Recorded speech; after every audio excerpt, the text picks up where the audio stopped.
आई वडिलांसोबत वाद झाल्यानं हॉस्टेलमधून पळालेल्या 17 वर्षीय मुलीवर चौघांनी अत्याचार केला। या प्रकरणी चौघा नराधमांना बेड्या ठोकण्यात आल्या। ही घटना घडली कशी हे बघून तुमच्या अंगावर काटा आल्याशिवाय राहणार नाही।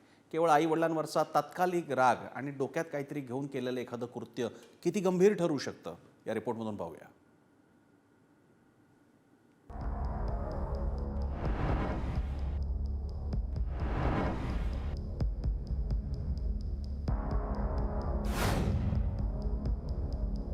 हॉस्टेलमधून पळालेल्या अल्पवयीन मुलीवर अत्याचार। छत्रपती संभाजीनगरातली धक्कादायक घटना। अत्याचार प्रकरणी चौघा नराधमांना अटक। संभाजीनगर पोलिसांनी जेरबंद केलेल्या या चौघांना निरखून बघा। समाधान शिंदे, निखिल बोर्डे, प्रदीप शिंदे आणि रोहित ठाकरे या नराधमांनी अल्पवयीन मुलीचं आयुष्य उद्ध्वस्त केलंय। हॉस्टेलमधून पळालेल्या अल्पवयीन मुलीवर मदतीच्या बहाण्यानं या चौघांनी 4 जिल्ह्यात लैंगिक अत्याचार केला।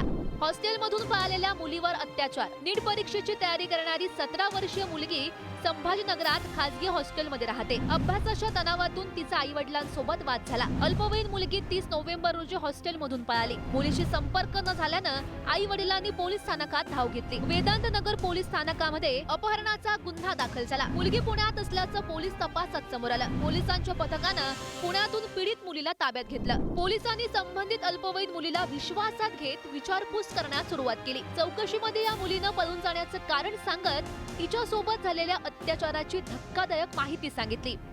4 तरुणांनी मदतीच्या बहाण्यानं तिच्यावर 4 वेगवेगळ्या जिल्ह्यात अत्याचार केला। अल्पवयीन मुलीवरील अत्याचाराचा घटनाक्रम। संभाजीनगरातील हॉस्टेलमधून पळालेली मुलगी प्रथम परभणीत गेली। परभणीत प्रदीप शिंदेनं मदतीचं आमिष दाखवून तिच्यावर अत्याचार केला। प्रदीप शिंदेनं तिला यवतमाळच्या पुसद येथे पाठवलं। पुसद येथे रोहित ठाकरेनं मदतीच्या बहाण्यानं पीडितेवर लैंगिक अत्याचार केला। पुसदहून संबंधित मुलगी नाशिकमध्ये गेली। नाशिकमध्ये निखिल बोर्डेनं जेवणासह राहण्याचा आमिष दाखवत अत्याचार केला। संबंधित मुलगी नाशिकहून पुण्यात पोहोचली। पुण्यामध्ये समाधान शिंदे या कॅब चालकाकडून मदतीच्या बहाण्यानं तिच्यावर अत्याचार करण्यात आला। आम्ही मुलीला पुण्याहून आणल्यानंतर मग तिच्याशी विश्वासात घेऊन वगैरे तिच्याशी थोडीशी विचारपूस केली असता तिच्यासोबत जे आहे लैंगिक अत्याचार झाल्याची घटना आमच्या समोर उघडकीस आली।